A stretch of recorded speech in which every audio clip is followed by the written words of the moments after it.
Hola,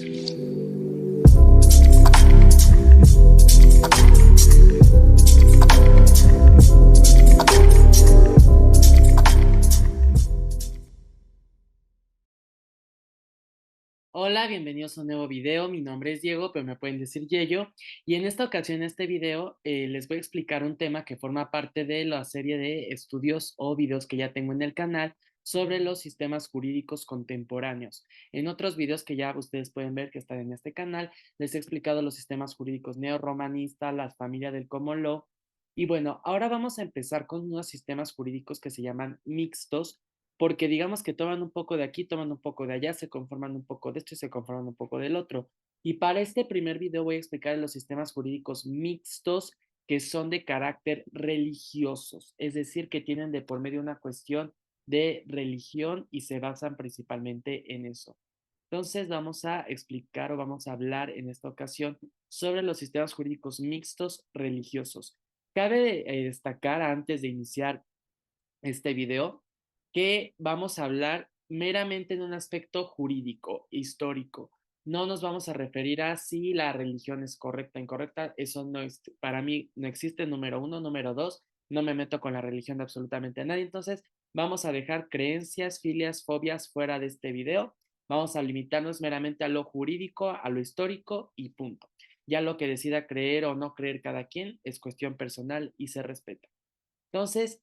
para empezar, vamos a ver qué características tienen en común, porque a pesar a que hay diferencias por cuestiones históricas y de las propias religiones, estos sistemas jurídicos tienen cuestiones en común. Primero que tienen normas que emanan de un sistema de creencias determinado, es decir, las normas jurídicas que permean en estos sistemas jurídicos van a emanar, van a nacer a partir de una ideología, una cosmovisión del mundo que nace a partir de una religión en específico, sea el caso, por ejemplo, del judaísmo o del islam, etcétera, así como también de textos en específico. Vamos a ver que estos sistemas jurídicos tienen su base, así como para nosotros, como por ejemplo México, Argentina, Colombia, Venezuela, etcétera. Tenemos una base en la Constitución. Vamos a ver que si bien estos sistemas jurídicos no tienen lo que nosotros llamaríamos como tal una constitución, sí tienen textos específicos que son los que hacen que nazca el sistema jurídico que ellos tienen. Otra característica en común es que tiene una visión del mundo muy diferente a la que nosotros tenemos en Occidente. Y ojo que a pesar de que Latinoamérica y América nos llamamos occidentales, la verdad es que también tenemos una diferencia respecto de Europa Occidental. En fin, como ustedes saben, por ejemplo, incluso aquí en Latinoamérica y en América, la famosa, por ejemplo, ley del talión, la de ojo por ojo, diente por diente, si tú me haces, yo te hago, nosotros la vemos como algo antiguo, algo que no se tiene que hacer. Tan es así que, por ejemplo, el artículo 14 de la Constitución Política Mexicana dice que nadie puede hacerse justicia por mano propia ni a través de la violencia reclamar un derecho. Bueno, ese no, mentira, ese no lo dice el artículo 14, ese lo dice el artículo 18, si mal no estoy. Pero básicamente es algo constitucional, es algo básico en nuestra sociedad, que nadie puede ejercer violencia para reclamar un derecho y que si alguien te pega, tú no le tienes que regresar el golpe, sino que tienes que ir ante un tribunal. Sin embargo, por ejemplo, en Oriente y en sistemas jurídicos como por ejemplo el del derecho hebreo, vamos a ver que la ley del talión es algo elemental de ellos y forma parte de su visión del mundo porque ellos consideran que es mucho más grave no tener esta idea de que si tú haces algo, ese algo es un pecado, es algo malo. Entonces vamos a ver que tiene una visión diferente a la que guardan en Occidente y se basan primordialmente en dos conceptos, la virtud y el pecado. La virtud es seguir el mandamiento divino, seguir la cuestión divina, mientras que el pecado es todo lo contrario, es errar, es ir en contra de los designios de la divinidad, de lo que se tiene como sagrado, correcto. Y pese a que hay diferencias culturales muy particulares, estos sistemas jurídicos mixtos religiosos tienen en común que se rigen por la presencia de una divinidad, de una presencia divina, sea que reciba el nombre de Yahvé, sea que reciba el nombre de Alá. Estos sistemas jurídicos se dirigen por una divinidad, por una presencia divina, que es la que va a determinar lo que es una virtud, lo que es un pecado, y a partir de la cual nace un sistema jurídico. Entonces, a pesar de las diferencias, estas son las características en común. Vamos a ver principalmente dos sistemas jurídicos en este sentido, el derecho hebreo y el derecho musulmán, que se van a encontrar en distintas partes del mundo. Por ejemplo, el derecho hebreo lo encontraremos en el Estado de Israel, el derecho musulmán en otras partes como Turquía, la propia Arabia Saudita, algunos estados como los Emiratos Árabes, etcétera. Antecedentes del derecho hebreo. Los hebreos son un pueblo que nace a partir de tribus nómadas que se gestaron en el oriente occidente de Europa, Asia y todavía parte de África.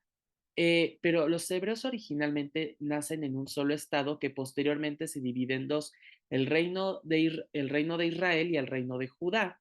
El reino de Israel es aquel en el cual podemos encontrar a estos patriarcas como Abraham, Jacob, Moisés incluso, que como sabemos se rigen por la creencia, por la certeza de que existe un Dios, un único y un solo Dios, que les prometió una tierra, la famosa tierra prometida, en la cual se iban a establecer, prosperar e iban a vivir bajo los designios de Yahvé, de su Dios.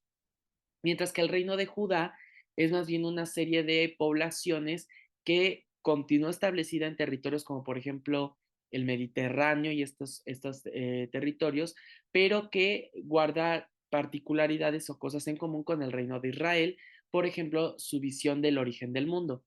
Ahora, estos reinos que al final del día de los hebreos terminaron deviniendo en lo que son el pueblo judío, fueron víctimas de varias invasiones a lo largo de su historia. Si bien tuvieron, por ejemplo, su esplendor con el famoso rey David, que estableció este reino de Jerusalén, que bueno, tuvo su gloria con Salomón, etcétera, fueron víctimas de varias invasiones, como por ejemplo de los pueblos persas, o de la más famosa que fue el Imperio Romano. Los judíos quedaron o hebreos quedaron bajo el yugo, bajo la jurisdicción del Imperio Romano, y fue ahí que empezaron a tener su propia visión de vida, hasta que, pues precisamente con el emperador Constantino, es que el Imperio Romano se vuelve un imperio cristiano bajo esta nueva religión fundada por Jesucristo, Jesús de Nazaret, pero los judíos siguieron preservando su visión del mundo, su cultura, sus festividades y su derecho, que es lo más importante, pero tras esta, digamos, esta oficialización que se hizo del cristianismo como religión del Imperio Romano, la religión judía, el pueblo judío quedó bajo una idea de inferioridad, digámoslo así, desde una perspectiva cristiana, y por lo mismo los judíos, el pueblo hebreo, fue víctima de una ideología bastante dañina que es el antisemitismo. El antisemitismo va en contra totalmente de los judíos, de sus costumbres, de su forma de vida, bajo principios, a mi muy particular punto de vista, yo creo que del de todos, de discriminación, de ignorancia y por supuesto de un odio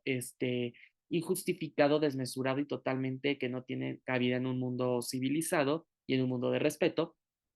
Pero este antisemitismo se propagó desde las épocas de la Edad Media hasta lo que más conocemos que fue la Segunda Guerra Mundial. Por ejemplo, durante la Edad Media, las prácticas judías, judaizantes, fueron condenadas por cuerpos como por ejemplo la Santa Inquisición. Y si bien, por ejemplo, en el siglo XX ya no existía la Inquisición, sí bajo un conflicto bélico que fue la Segunda Guerra Mundial, se presentó este atroz acontecimiento de la historia de la humanidad que sabemos bien que es el Holocausto, donde fallecieron cerca de 6 millones de judíos por creencias totalmente erróneas y lamentables que gracias al cielo hoy en día son condenadas y reconocemos que no se tienen que repetir. Pero bueno, tras la Segunda Guerra, el pueblo judío quedó muy vulnerable ante el escenario internacional y es por eso que en 1948 en un evento también muy condenable, bastante controversial, y ojo que no es culpa del pueblo judío para nada, sino que ahí fue intereses externos, intereses de otras potencias, es que en 1948 se fundó el Estado de Israel en territorio del Estado de Palestina. Entonces, pues hoy en día, si bien en 1949 el Estado de Israel consumó su independencia y es un Estado reconocido por varios países, por ejemplo México y otros, hoy en día todavía hay un conflicto porque, pues les digo, esta instauración, esta fundación del Estado de Israel se presentó en un escenario totalmente violatorio de muchos principios del derecho internacional Que fue correcto o incorrecto ya quedará en la visión de cada persona, pero bueno, esos son los hechos. Ahora bien, por el lado del derecho musulmán, ¿qué antecedentes encontramos? La cuna del derecho musulmán se presenta en la península de Arabia. En la península de Arabia, no, ojo, no hay que englobar en épocas antiguas como que en la península arábica todos eran árabes, porque no, eran distintos grupos nómadas, por ejemplo, los beduinos, etcétera, que fueron agrupándose en distintos reinos, en distintos mini estados, pero digamos que el derecho musulmán ya como tal nace con la llegada de un profeta que se llama, bueno, comúnmente tenía otro nombre, pero su nombre, digamos, común o popular es Mahoma, el cual vivió, digamos, una revelación por parte del Dios que ellos llaman Alá, que a Mahoma mencionó que se le apareció el arcángel Gabriel y le ordenó fundar una religión que es conocida hoy en día y desde esos entonces como el Islam. El Islam se traduce como sumisión a la voluntad divina, porque lo que Mahoma aboga es que él es un profeta que va a enseñar lo que Alá, Dios, considera que se tiene que hacer, lo que es correcto o incorrecto. Y bajo esta idea es que empezaron a conquistar distintos territorios para expandir el Islam. El Islam tuvo una proliferación bastante considerable, llegando incluso a lo que es el sur de Europa, el territorio que hoy en día llamamos España, y su influencia la pueden ver, por ejemplo, en el territorio que conocemos como Andalucía, que en origen era el Al-Andalus. De hecho, muchas palabras del español tienen su origen en cuestiones árabes o en cuestiones de este derecho musulmán. Básicamente, todas aquellas palabras del español que empiezan con al tienen una cuna árabe o una cuna de esta naturaleza. Por ejemplo, alfombra, eh, almoneda, etcétera. Entonces, los árabes invaden estos territorios, pero en 1492, bajo el liderazgo de los famosos reyes católicos, Isabel de Castilla y Fernando de Aragón, son expulsados de Europa y a partir de este momento los árabes y en general muchas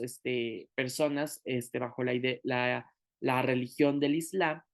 empiezan a agruparse en imperios musulmanes, como por ejemplo el Imperio Otomano, que continuaron luchando por territorio y hasta la fecha, aunque ya hay estados, por ejemplo, los que les mencioné al inicio, Turquía, los Emiratos Árabes, que son estados consolidados, varios de ellos todavía continúan en estas disputas de territorio, por ejemplo, el estado de Palestina, porque pues hay intereses internacionales que se oponen totalmente a su visión del mundo, bueno, y es una serie de conflictos que para qué les cuento, pero al final del día es un pueblo que, como varios y como todos, tuvo sus antecedentes, que yo aquí les explico de a grosso modo, más o menos cómo ocurrieron las cosas.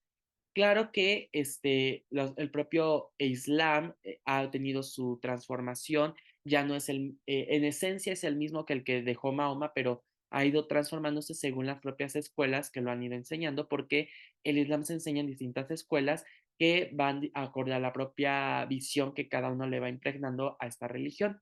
Ahora bien, entendidas estos antecedentes que como pueden ver van muy conectados en muchos puntos, ¿qué fuentes del derecho vamos a encontrar en estos sistemas jurídicos? Les decía al principio que una de las características en común es que tienen textos a partir de los cuales nace el derecho, nacen estos sistemas jurídicos. En el caso del derecho hebreo, su principal fuente del derecho es la Biblia, pero en específico el Antiguo Testamento, porque recordemos que si bien en las religiones cristiana o católica o incluso la ortodoxa, Jesucristo, Jesús de Nazaret, es considerado el Hijo de Dios y toda esta cuestión de la religión. Para el pueblo hebreo, en realidad Jesucristo, hay unos que sí lo consideran un profeta, un gran profeta, pero para otros, pues él no es de ahí en fuera, y en general para todo el pueblo judío, Jesucristo no es esta figura del Hijo de Dios, no es el Mesías que ellos esperan, sino que simplemente lo consideran un profeta y ya. Es por eso que el Nuevo Testamento quizás no forme parte, quizás y muy seguramente no forma parte de la fuente del derecho hebreo, pero sí totalmente el Antiguo Testamento, el cual se divide en tres grandes partes: la ley, que es la Torá, los profetas, que es el Nebim, y los agiógrafos, que es el Ketubim. No voy a profundizar en cada uno de ellos porque pues eso conllevaría un video particular, pero para que lo tengan presente, así es como se agrupa el derecho hebreo. Y ya yo les recomendaría que no solo por una cuestión jurídica, sino también de cultura general, lean la Biblia. No crean que al leer la Biblia les va a hacer daño y mucho menos. Les digo, las religiones hay que respetarlas y en un acto de respeto y de conocer a esta religión, yo les recomendaría leer mínimo el Antiguo Testamento para que conozcan un poco la visión del mundo del pueblo hebreo, del pueblo judío. Ahora, el derecho musulmán, con base en las enseñanzas de Mahoma, el Islam y el derecho musulmán descansa en 5 pilares fundamentales. El primero es la profesión de fe a través del credo musulmán, es decir, creer en Alá y seguir las enseñanzas de Alá. La oración, estar en constante comunicación con Alá, estar en constante agradecimiento, petición de Alá y reconocimiento del mismo como el único y verdadero Dios. El ayuno, sobre todo en la festividad del Ramadán o Ramadash, la limosna, porque la limosna no en un sentido como lo vemos en Occidente se ve a la limosna como si tienes 5 pesos que te sobren, pues dáselos a quien lo necesita. No, los musulmanes y el Islam ven la limosna como algo obligatorio y como una cuestión humana, como no, o sea, no es de que si te sobra 5 pesos se los das a alguien, no. Tú tienes dinero, tienes alimento, lo tienes que compartir, porque ellos apelan a esta cuestión de comunidad. Y finalmente, la peregrinación a la Meca, que la Meca para ellos es considerado el lugar en donde le rinden culto a su Dios. Y las fuentes de derecho del derecho musulmán son el Corán, que igual, así como les recomiendo leer el Antiguo Testamento, la Biblia, por una cuestión de conocer y entender la visión del mundo desde el pueblo hebreo y el pueblo judío, yo les recomiendo totalmente que en un acto de respeto y de conocer la visión del mundo del Islam y del pueblo, de los pueblos musulmanes, lean también el Corán para que entiendan qué es lo que ellos proponen, en qué creen que para ellos qué es correcto y así entender un poco el por qué actúan como actúan y por qué se rigen como se rigen. Pero además del Corán, tienen otros textos que es el Sunnah, el Ijma o Dishma y el Qiyas. Estos son los textos en los cuales ellos basan su derecho y de igual forma no voy a profundizar porque para hacerlo cada uno tendría que tener su propio video y pues sería demasiado, pero pues para que tengan las bases y empiecen también ustedes a tener esa curiosidad de entender los distintos tipos de derecho además del que ustedes ya tienen. Estas son las referencias que yo utilicé para elaborar este video. Les recomiendo mucho que además de estas fuentes se remitan a los textos que quizás no son los originales porque las traducciones pueden abundar en cambios, etcétera, pero sí dense el tiempo de conocer las otras religiones. Así ustedes profesan una religión, yo creo que vale la pena en un acto de respeto, de abrir la mente y de conocer el mundo, conocer otras religiones, conocer qué es lo que proponen, conocer su visión del mundo y bueno, si a ustedes les parece que una de ellas se ajusta a sus ideales personales, pues qué mejor, ¿no? Pero antes de juzgar, antes que emitir actos, opiniones, hay que conocer y hay que estudiar, y sobre todo a estos sistemas jurídicos que para muchos quizás podrían parecer como malamente así lo llaman, arcaicos, porque se rigen por una religión, lo cual es totalmente erróneo, pero estos sistemas jurídicos se rigen por una religión porque pues esa es la historia que ellos tienen, su legado, su cultura, y qué mejor que entenderlos para pues abrir nuestras mentes y hacer pues, un mejor lugar, ¿no? Básicamente. Hasta aquí llegaría este video, espero que sea de mucha utilidad para ustedes. Los insisto, los llamo a que lean estos textos en un acto de respeto y de conocer el mundo. Y pues sin más por el momento, cuídense mucho, nos vemos en la siguiente ocasión y hasta la próxima.